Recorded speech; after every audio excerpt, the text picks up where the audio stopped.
जैसे कि आप सबको पता है, आज श्रील प्रभुपाद जी का तिरुभाव दिवस है और गौड़ीय वैष्णव भक्तों के समाज में जब हमारे आचार्यों का तिरुभाव दिन होता है तो हम ये भजन गाते हैं। नरोत्तम दास ठाकुर द्वारा रचित जे आनिलो प्रेम धना। ये आनिलो प्रेम धना करुणा प्रचुर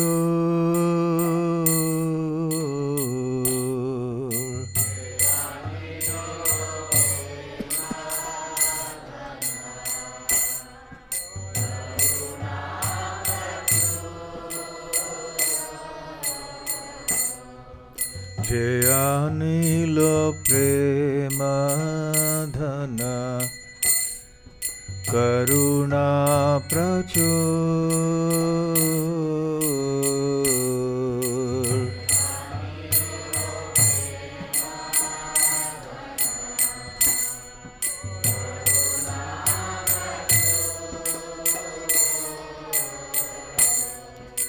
हेन प्रभु कोथा गेला आचार्य ठाकुर।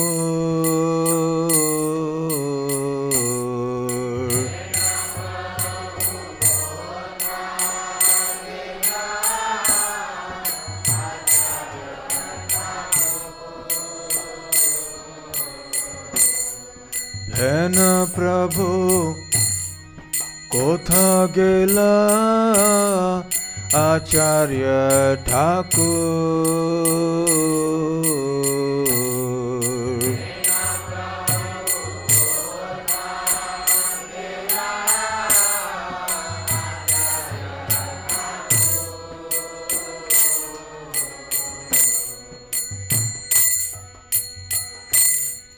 कहा मोर स्वरूप रूप कहा सनातन।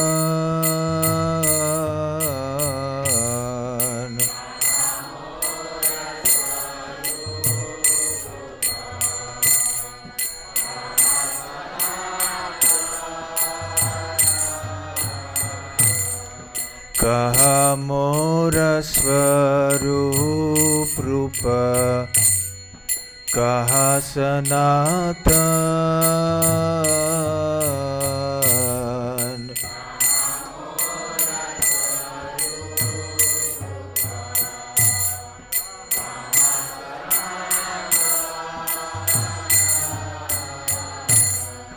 कहा दास रघुनाथ पतित पावन।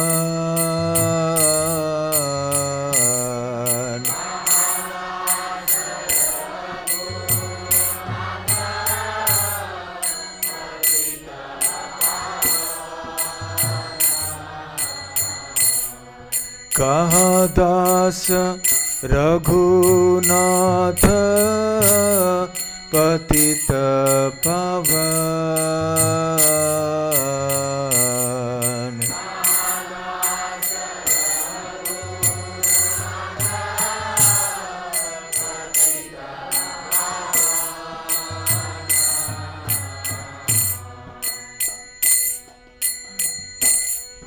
कहा मोर भट्ट युग कहा कबीराज।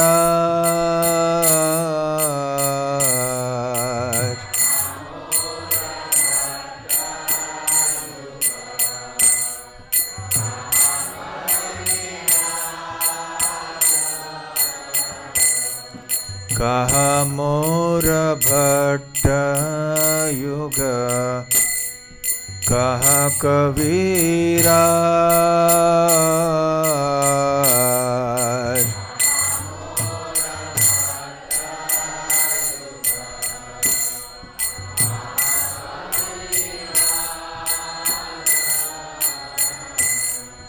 एक কালে কোথা গেলা গৌর নটরাজ।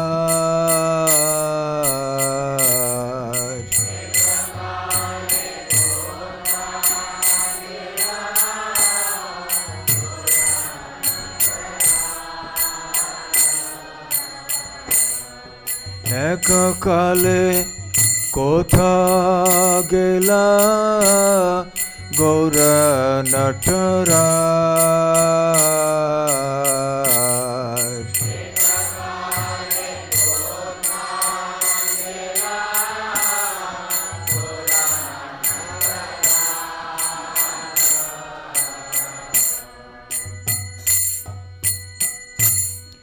পাষাণে কুটিব মাথা অনলে পশিব।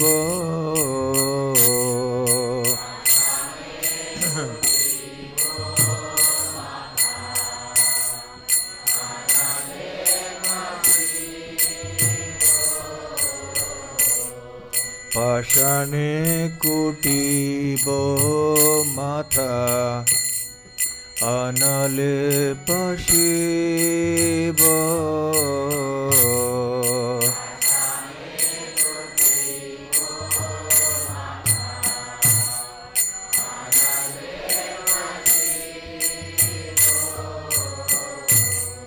গৌরাঙ্গ গুণের নিধি কোথা গেলে পাব।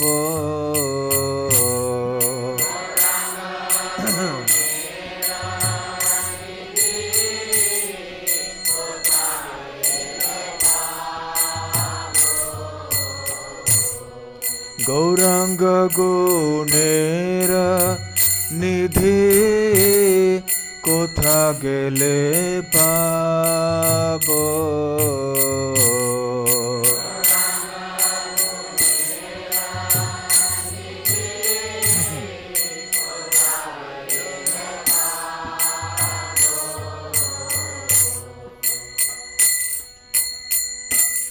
সেসব সঙ্গীরা সঙ্গে যে কইল বিলাস।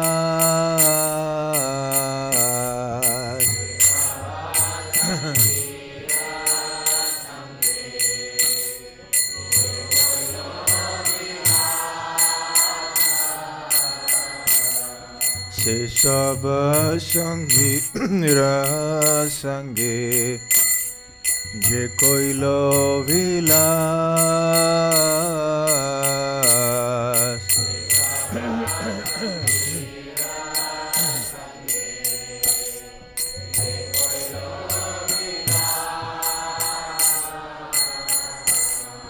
সে সঙ্গ না পাইয়া কাঁদে নরোত্তম দাস।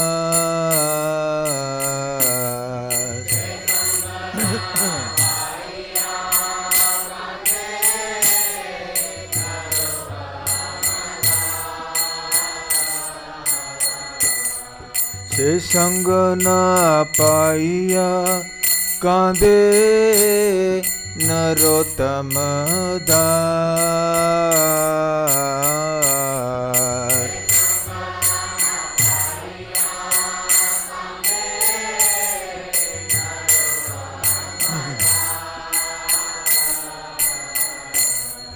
हरे Krishna Krishna Krishna Hare Hare Hare Ram Ram Ram Hare Hare.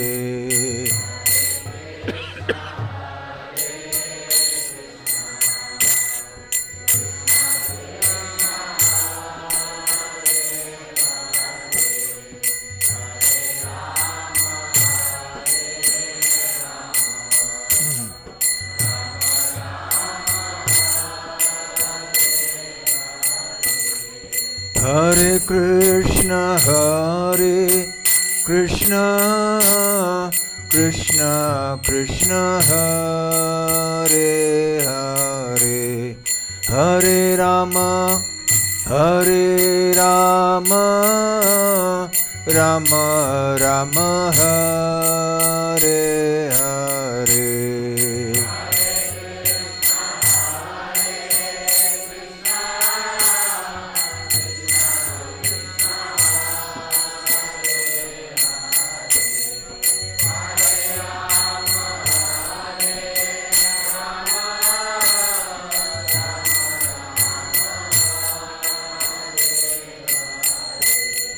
Hare Krishna Krishna Krishna Hare Hare Hare Rama Rama Rama Hare Hare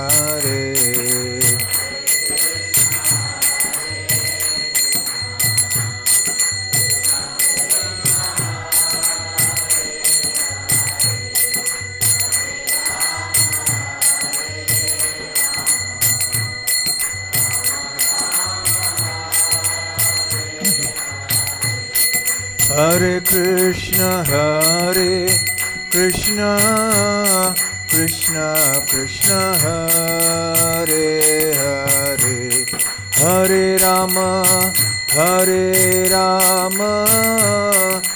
Rama Rama Hare Hare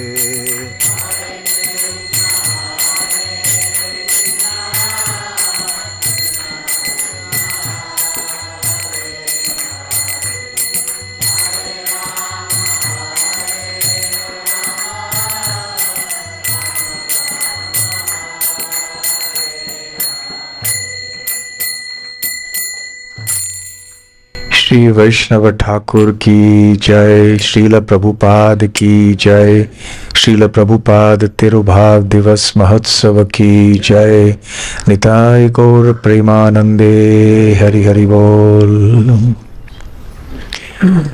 Srila Narottam दास ठाकुर इस भजन में अपना दिव्य शोक या दुख व्यक्त कर रहे हैं। श्रील नरोत्तम दास ठाकुर दुखी क्यों हैं? क्योंकि जिन आचार्यों के, जिन महान भक्तों के, जिन भगवान श्री चैतन्य महाप्रभु के पार्षदों के तिरुभाव के बाद उन्हें इन महान भक्तों से विरह का अनुभव हो रहा है। जब भगवान श्री कृष्ण या उनके अवतार प्रकट होते हैं तो ये प्राकट्य दिव्य माना जाता है, और जब वो अप्रकट होते हैं ऐसे अप्राकट्य को भी दिव्य माना जाता है। ठीक उसी प्रकार से जब भगवान के शुद्ध भक्त, उनके आचार्य इस दुनिया में जन्म लेते हैं, उसे भी हम एक दिव्य घटना समझते हैं। और जब ऐसे महान भक्त इस संसार को छोड़ के प्रकट लीला को समाप्त करके भगवत धाम जाते हैं, तो उस अप्राकट्य को भी हम दिव्य मानते हैं। तो श्रील प्रभुपाद जी का आज तिरुभाव दिवस है, अर्थात तिरुभाव दिवस की तिथि है।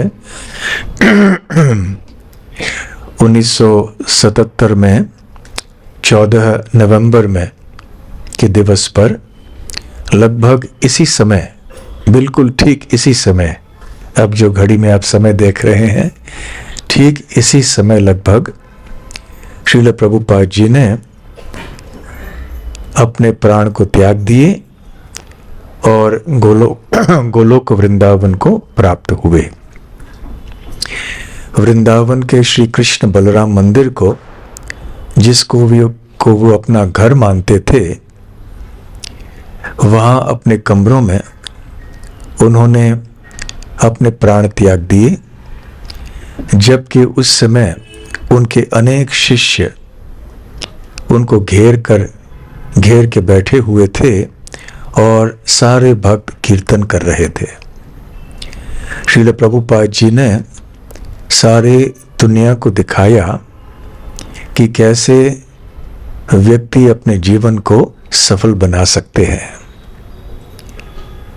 जब जीवन भर श्रील प्रभुपाद जी ने भगवान की सेवा की और अंततः वृद्ध अवस्था में अपने गुरु महाराज श्रील भक्ति सिद्धांत सरस्वती ठाकुर के आदेशानुसार वो अमेरिका चले गए, तो उन्होंने वहाँ पर भी बहुत प्रचार किया और इस अंतर्राष्ट्रीय श्री कृष्ण भावनामृत संघ इस्कॉन की स्थापना की।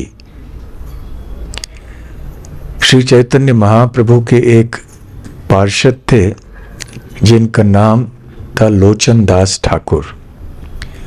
उन्होंने एक ग्रंथ की रचना की है जिसका नाम है चैतन्य मंगल। तो इस चैतन्य मंगल नामक ग्रंथ में लोचन दास ठाकुर अपने ही शब्दों में ये बताते हैं कि श्री चैतन्य महाप्रभु ने अपने अवतार के पूर्व कैसे सोचा, और स्वयं चैतन्य महाप्रभु कह रहे हैं कि मैं तो प्रकट हो जाऊंगा और मैं चाहता हूं कि मेरे जितने भी पार्षद हैं वो भी मेरे आगे पीछे पृथ्वी लोक पर प्रकट हो जाएं और हम लोग सब मिलके हरिनाम संकीर्तन के तलवार को हाथ में लेकर जो लोगों की हृदय के अंदर आसुरी प्रवृत्ति है उसको नष्ट करेंगे। तो चैतन्य महाप्रभु लोगों के शरीरों को नष्ट करने के लिए नहीं आए, असुरों को खत्म करने के लिए नहीं आए, बल्कि लोगों के हृदय में जो असुरी प्रवृत्ति है उसको नष्ट करने के लिए आए। और उनके पास शस्त्र कौन सा था? हरिनाम संकीर्तन।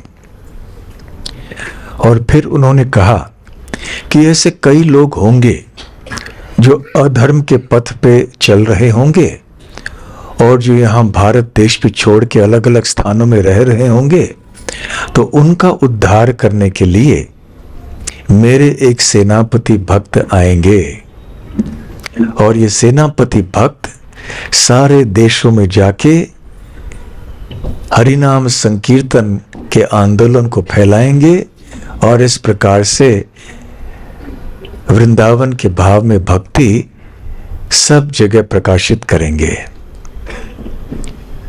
तो ये भविष्यवाणी श्रील प्रभुपाद जी के बारे में हुई है, ऐसे गौड़ीय भक्तों का मानना है। विशेष करके जो श्रील प्रभुपाद जी के अनुयायी हैं वो ऐसे मानते हैं।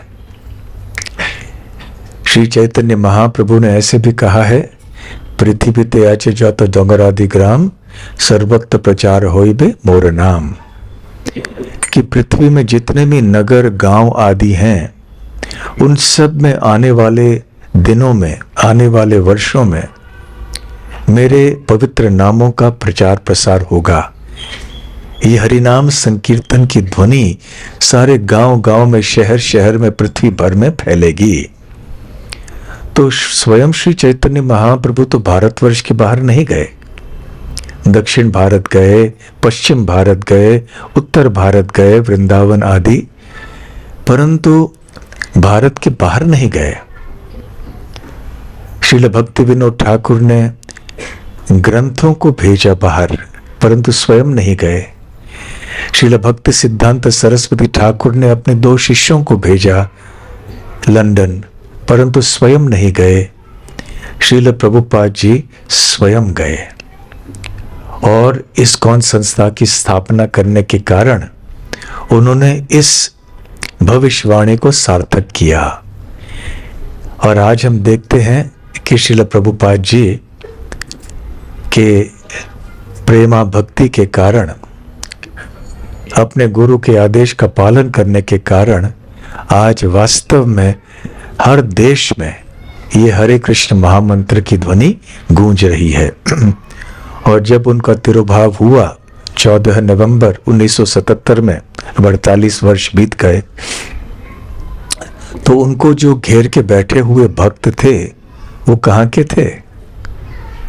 वो केवल भारत के नहीं थे, भारत के गिने चुने भक्त हुए होंगे, परंतु अधिकतर जो भक्त थे वो सब विदेश के थे, अमेरिका के थे, यूरोप के थे, ऑस्ट्रेलिया के थे, जगह जगह विभिन्न देशों के थे। तो श्रील प्रभुपाद जी के तिरुभाव के समय ये साबित भी हुआ कि कैसे श्रील प्रभुपाद जी ने ये पृथ्वी ते जत नगर आदि ग्राम सर्वत्र प्रचार हो भी मेरा नाम मोर नाम, ये साबित कर दिया, सिद्ध कर दिया। तो ऐसे सेनापति भक्त का तिरुभाव इस तिथि पर हुआ।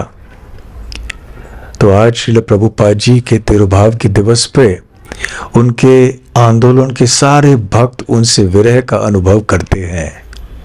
फिर भी एक सांत्वना हम सब के लिए ये है कि श्रील प्रभुपाद जी शारीरिक दृष्टि से भले हमारे संग में न रहें, परंतु उनके वाणी के रूप में, उनके ग्रंथों के रूप में, उनके संस्था के रूप में, उनके भक्तों के रूप में, उनके आदेशों के रूप में हम सब के बीच में हैं और सदैव रहेंगे। तो श्रील प्रभुपाद जी ने केवल अपने जीवित समय से नहीं, परंतु अपने अंतिम सांस लेते समय भी ये हमें शिक्षाएं दी, हमें उपदेश दिए। एक शुद्ध भक्त का जीवन ही एक उपदेश होता है, प्रचार होता है। उनके उदाहरण से, उनके जीवन शैली से, उनके वचनों से, उनके उदाहरण से हम सीख सकते हैं कि इस युग में भी कृष्ण भक्ति की जा सकती है। और किस प्रकार से की जा सकती है, श्रील प्रभुपाद जी ने आधुनिक काल में ये सारे दुनिया के लिए साबित करके दिखाया। श्रील प्रभुपाद जी की आयु 80 से ऊपर थी, 81 थी लगभग। उनका शरीर बहुत कमजोर था उस समय। फिर भी यद्यपि केवल हड्डियां ही थी बाहर की दृष्टि से देखते हुए, उनका मन जो है, उनका दिमाग, उनकी बुद्धि बहुत तेज चल रही थी। उनको सब कुछ पता चल रहा था कि मैं क्या बोल रहा हूं, क्या हो रहा है। और इतना ही नहीं, जो उन्होंने अपने जीवन का सबसे महत्वपूर्ण कार्य समझा, उनके द्वारा ग्रंथों की रचना करना, भगवत गीता, श्रीमद् भागवतम इत्यादि, उस कार्य को उन्होंने अंतिम क्षण तक जारी रखा। श्रील प्रभुपाद जी किस प्रकार से ग्रंथों की रचना करते थे? उनके पास एक यंत्र हुआ करता था। इस ग्रंथ को अपने सामने रखते थे, चाहे वो संस्कृत श्लोक हों, भगवत गीता के हों, या तो फिर श्रीमद् भागवतम के श्लोक हों, या चैतन्य चरितामृत के बंगला और संस्कृत श्लोक हों, उनको सामने रख के उस यंत्र में वो उस श्लोक का अनुवाद बोलते थे, हर एक शब्द का अर्थ भी बोलते थे, और उसका अनुवाद दे के फिर उसके ऊपर, हर एक श्लोक के ऊपर तात्पर्य भी उसी यंत्र में बोलते थे। तो फिर वो रिकॉर्ड जब हो जाता था तो उनके शिष्य आगे चल के उसको सुन के फिर उसे लिख देते थे, और फिर वो मुद्रणालय में पुस्तक जाता था। इस प्रकार से श्रील प्रभुपाद जी इतने व्यस्त रहते हुए भी दुनिया भर प्रचार कर करके 14 बार उन्होंने संपूर्ण विश्व में भ्रमण किया। प्रतिदिन प्रवचन दिया करते थे, सुबह शाम अपने भक्तों से, अपने शिष्यों से मिलते थे। चर्चाएं बहुत होती थीं, इस हरे कृष्ण आंदोलन को कैसे बढ़ाया जाए, विस्तार कैसे किया जाए। और समस्याएं तो होती ही थी। जब इतने बड़े आंदोलन का उद्घाटन हुआ है और विश्व व्यापी एक संस्था है और इतने सारे तरुण और तरुणी भक्त हैं जिनको भक्ति मार्ग में अनुभव नहीं है, तो फिर समस्याएं तो होनी ही थी। बहुत सारी समस्याएं होती थी, इनका भी समाधान करना पड़ता था श्रील प्रभुपाद जी को। साथ साथ अपने वृद्ध अवस्था के कारण भी स्वास्थ्य की समस्याएं भी होती थी। तो देखिए, इस आयु में भी श्रील प्रभुपाद जी का उत्साह कम नहीं हुआ। प्रतिदिन अपने ग्रंथों का अध्ययन करना या उनका अनुवाद करना उन्होंने बंद नहीं किया। अपने अंतिम दिनों में जब वो वृंदावन में रह रहे थे, तो उनकी बहुत इच्छा हुई कि वो गोवर्धन की परिक्रमा में जाएं। और ऐसी तो उनकी शारीरिक दशा थी नहीं कि वो चल के गोवर्धन की परिक्रमा कर सकें। चलने की बात तो दूर है, वो चाहते थे कि एक बैलगाड़ी के ऊपर बैठ के वो जाएं, परंतु वो भी संभव नहीं था। उनके शिष्य वहां पास में थे और उन्होंने श्रील प्रभुपाद जी से कहा कि आपके लिए बहुत हानिकारक होगा, क्योंकि आपका शरीर बहुत अस्वस्थ है, आप बहुत कमज़ोर हो गए हैं। और जो कविराज आए थे, जो वैद्य आए थे, उन्होंने कहा स्वामी जी आप बिल्कुल मत जाइए, क्योंकि आपकी शरीर की दशा इस प्रकार से है, जब बैलगाड़ी में बैठ के जाएंगे, और सड़कें भी उस तरह से अच्छी नहीं थी, ऊबड़ खाबड़ ज़मीन थी उस समय, तो बैलगाड़ी से जो झटके आपको शरीर को मिलेंगे वो आपका शरीर सहन नहीं कर पाएगा, इसलिए आप मत जाइए। फिर भी प्रभुपाद जी ने बहुत जिद किया कि मुझे जाना ही जाना है।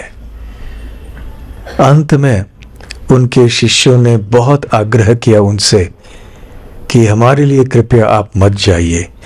तब श्रील प्रभुपाद ने उनके शिष्यों की बात मानी और वो वृंदावन में कृष्ण बलराम मंदिर में ही रहे।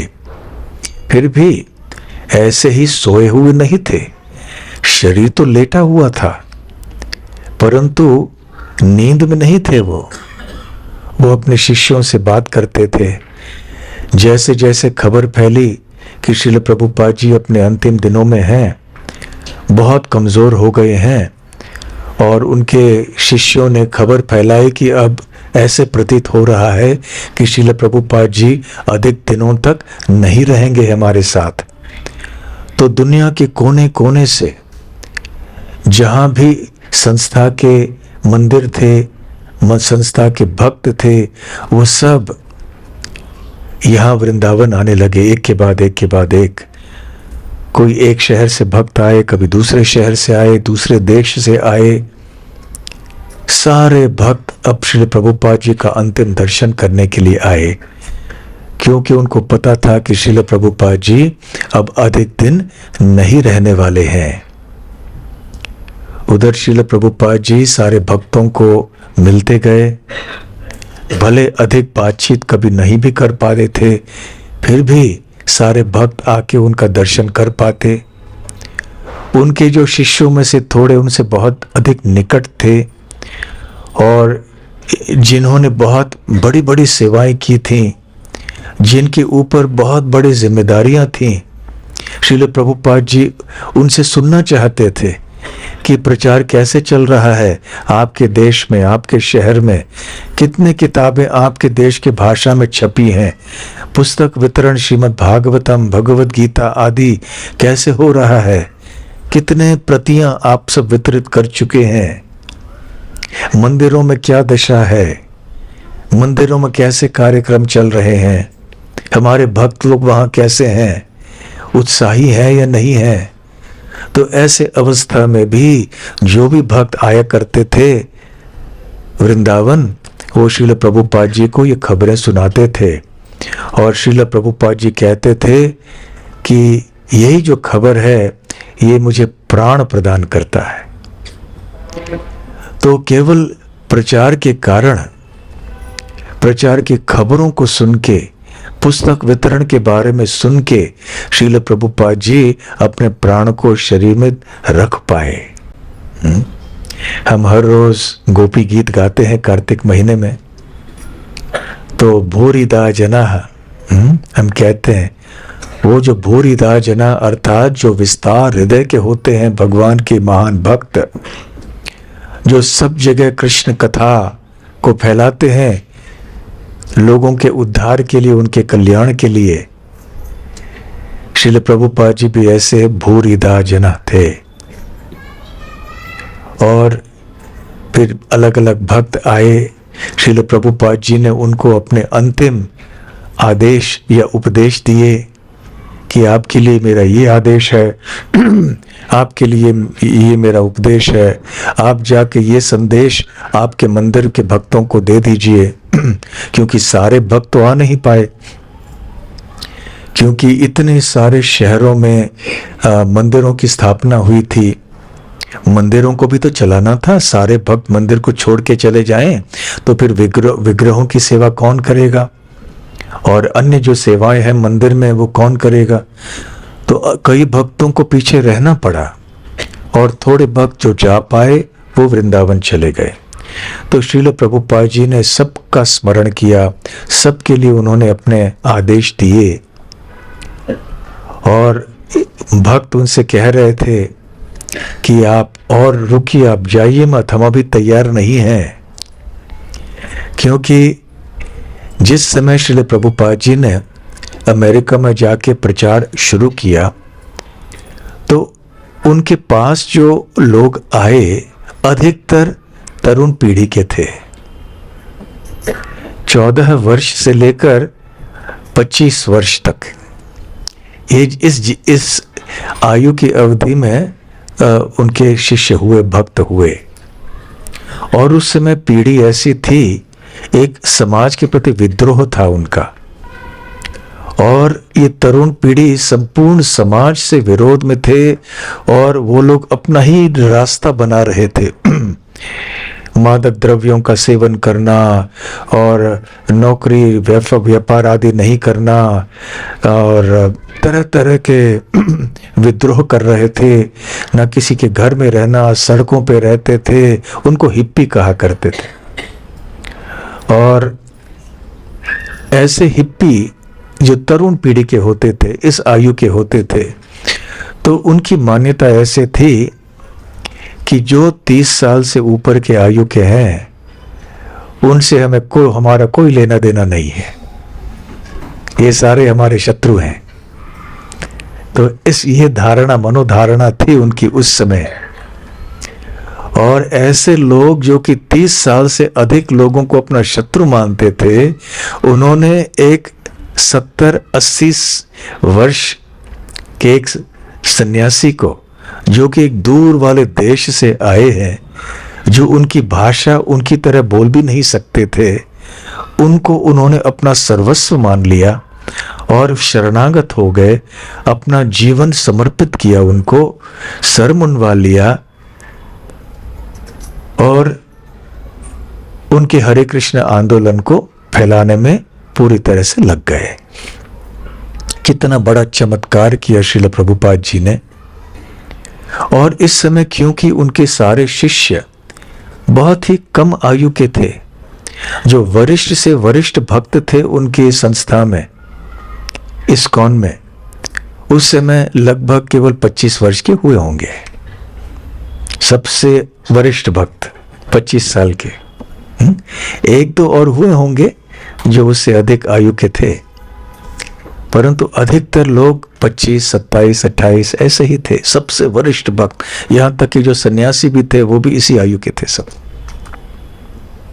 और सारे भक्त आए वहां पर और श्रील प्रभुपाद जी से कह रहे थे कि श्रील प्रभुपाद जी, हम बहुत तरुण हैं और हमारा अनुभव भी नहीं है, न दुनिया में अनुभव है अधिक, न भक्ति में तो है ही नहीं।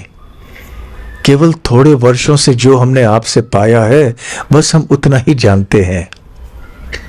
हम इस विशाल सर्वव्यापी, विश्वव्यापी एक आंदोलन को कैसे संभालेंगे आपके बाद? आपकी आवश्यकता है यहाँ पर, इसलिए आप छोड़ के मत जाइए हमें। तो ऐसे अपने भक्तों को कहने पर, अपने प्राण त्यागने का जो समय है श्रील प्रभुपाद जी ने टाला। वो टालते गए, परंतु कब तक टालते?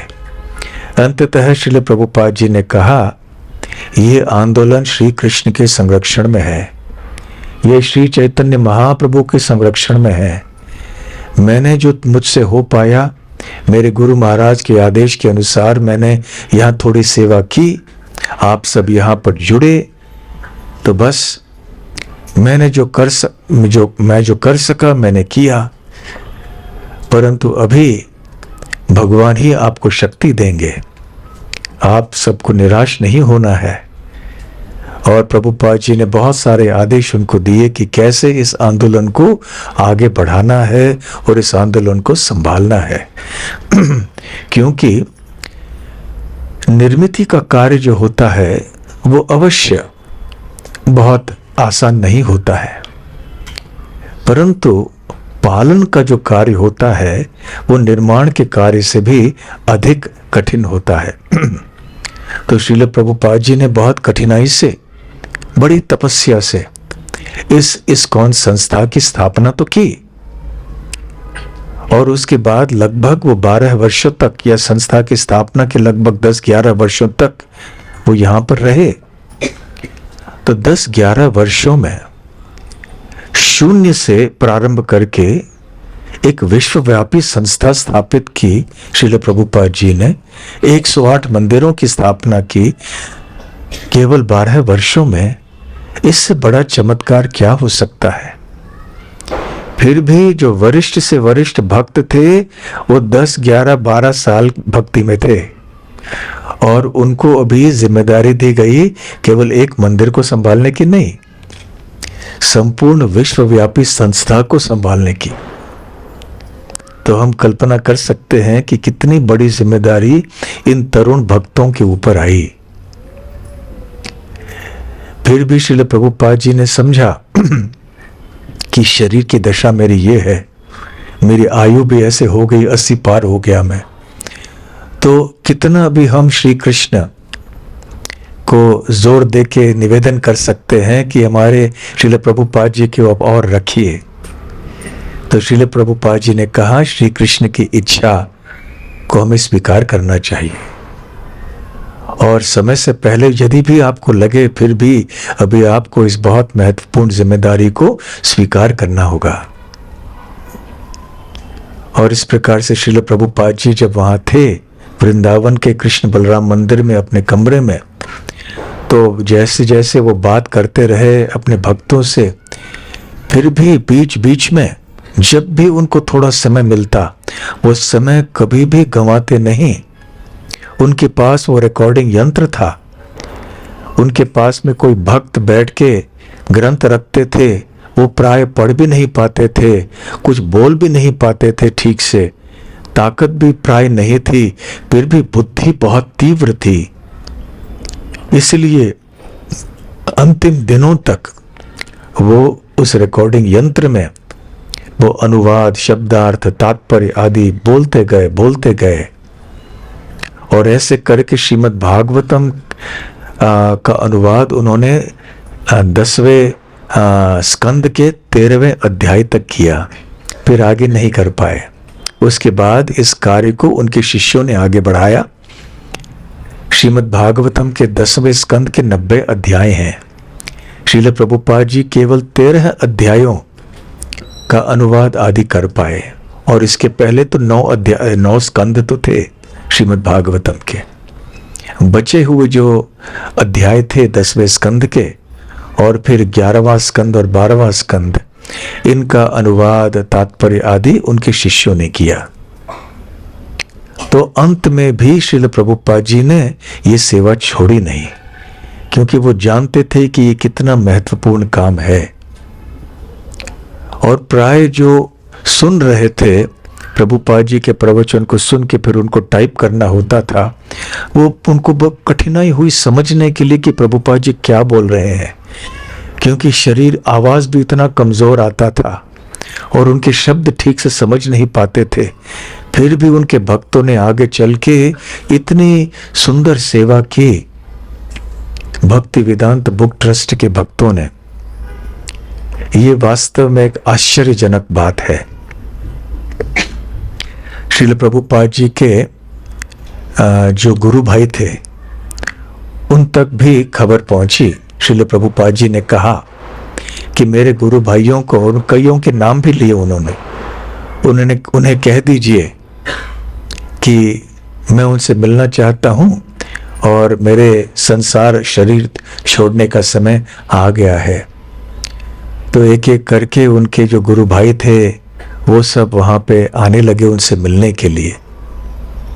श्रील प्रभुपाद जी अपने शिष्यों के लिए तो गुरु थे, वो तो विश्व गुरु थे, जगत गुरु थे, परंतु उनके गुरु भाइयों के लिए तो वो गुरु भाई ही थे। खास करके उनमें से कई ऐसे गुरु भाई थे जो काफी वरिष्ठ थे, वो भी आए और श्रील प्रभुपाद जी ने उनके शिष्यों को आश्चर्यचकित कर दिया उनके व्यवहार से। किस प्रकार से श्रील प्रभुपाद जी उनके गुरु भाइयों के साथ बर्ताव किया करते थे।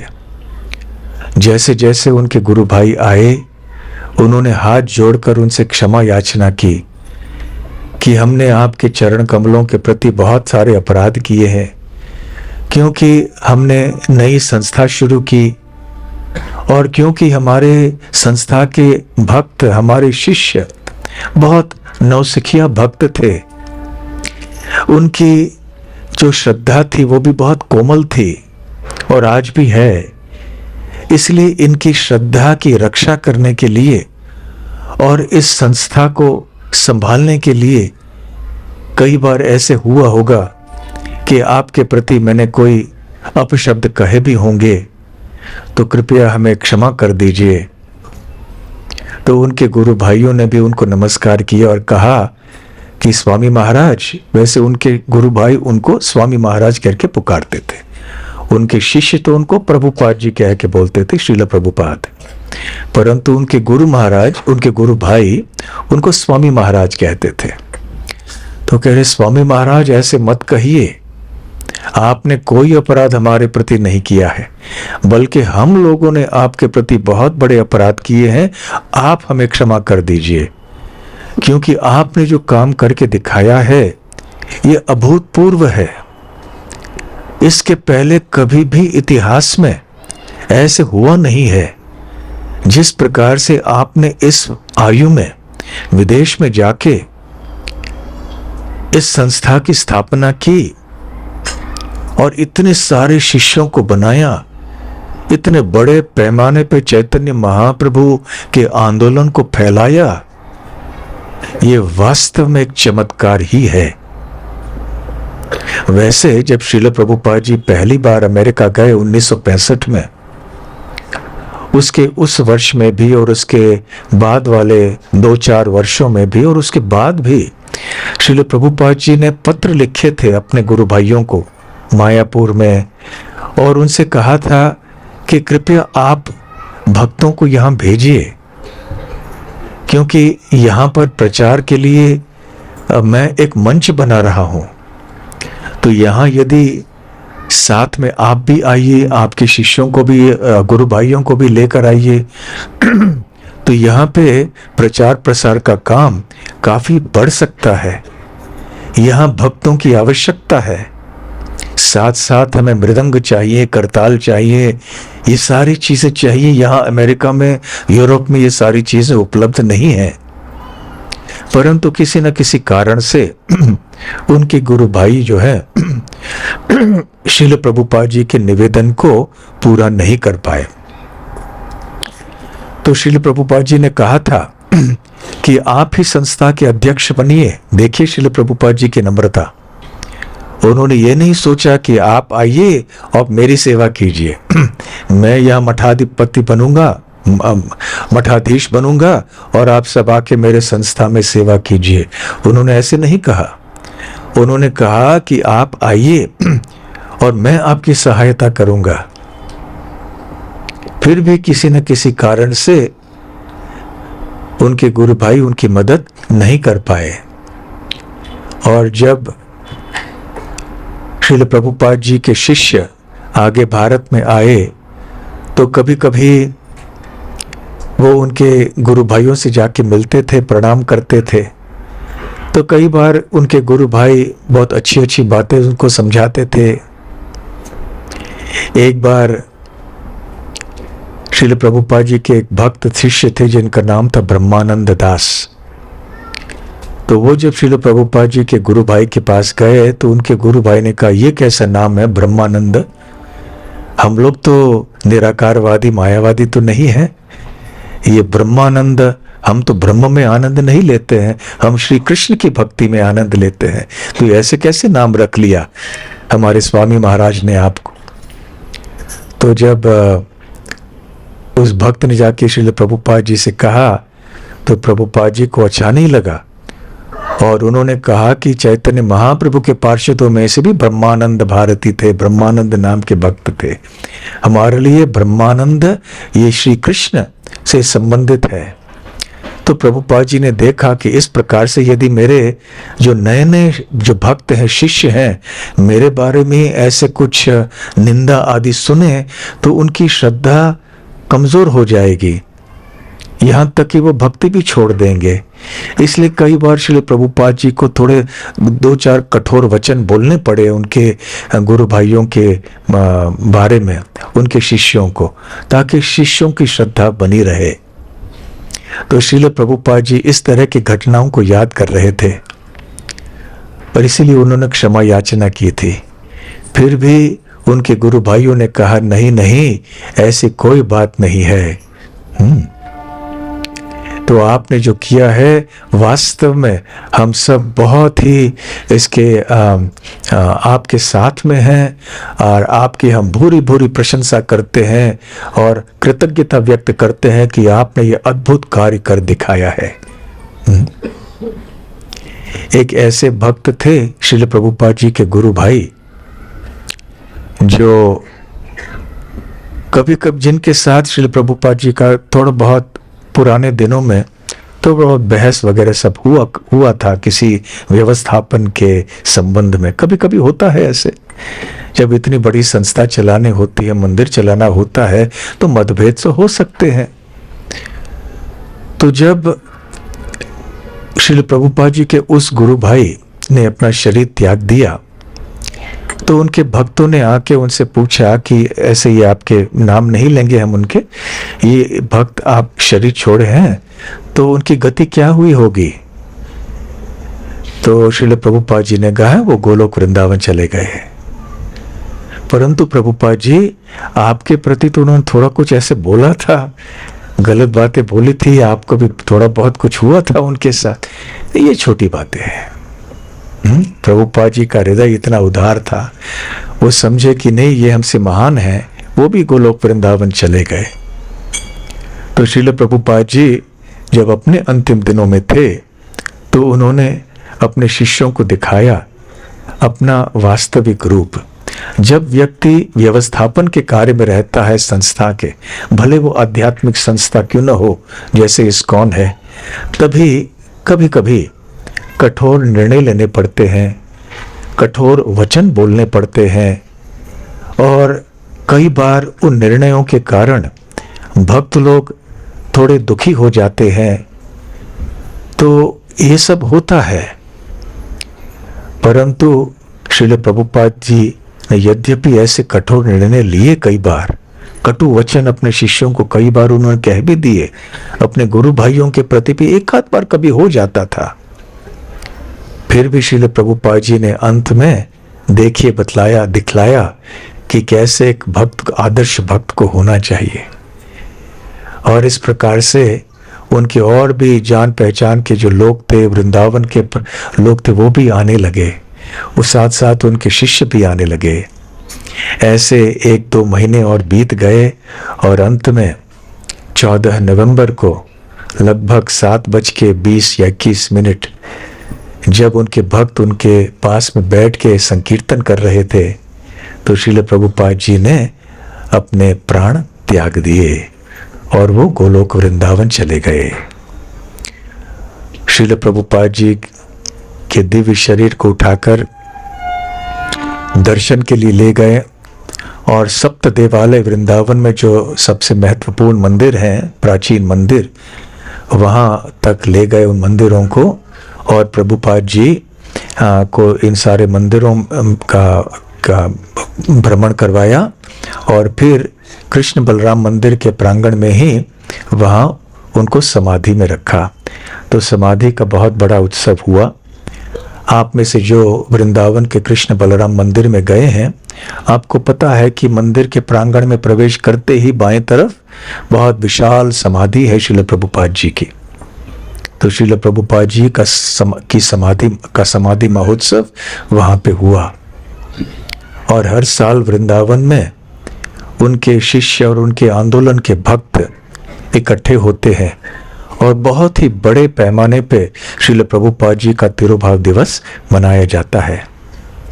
और आज हमारे संस्था इस्कॉन के हर एक शाखा में, हर एक मंदिर में, किसी भी देश में क्यों न हो, वहाँ पे सारे भक्त आज की तिथि पर एकत्र होकर इस कार्तिक महीने में श्रील प्रभुपाद जी का गुणगान करते हैं और इस भजन को अवश्य गाते हैं। क्योंकि यद्यपि श्रील प्रभुपाद जी गोलोक वृंदावन तो चले गए निश्चित, परंतु उनके निजीय संग का लाभ कितने सारे भक्तों को नहीं मिल रहा है, ये शोक है। फिर भी श्रील प्रभुपाद जी ने जैसे सिखलाया कि उनकी उपस्थिति आध्यात्मिक स्तर पर है, उनका संग आज भी हम सबके लिए उपलब्ध है और आने वाले वर्षों में भी रहेगा। यदि हमने उनके आदेशों का पालन किया, उनके ग्रंथों को पढ़ा, सुना और सुनाया, और उसके अनुसार यदि हमने हमारी निजी भक्ति की और इस आंदोलन को चलाया, तो श्रील प्रभुपाद जी हमसे दूर कभी नहीं रहेंगे। वो हमारे बीच में ही रहेंगे और हमारी कृपा, उनकी कृपा दृष्टि हम पर बनी रहेगी।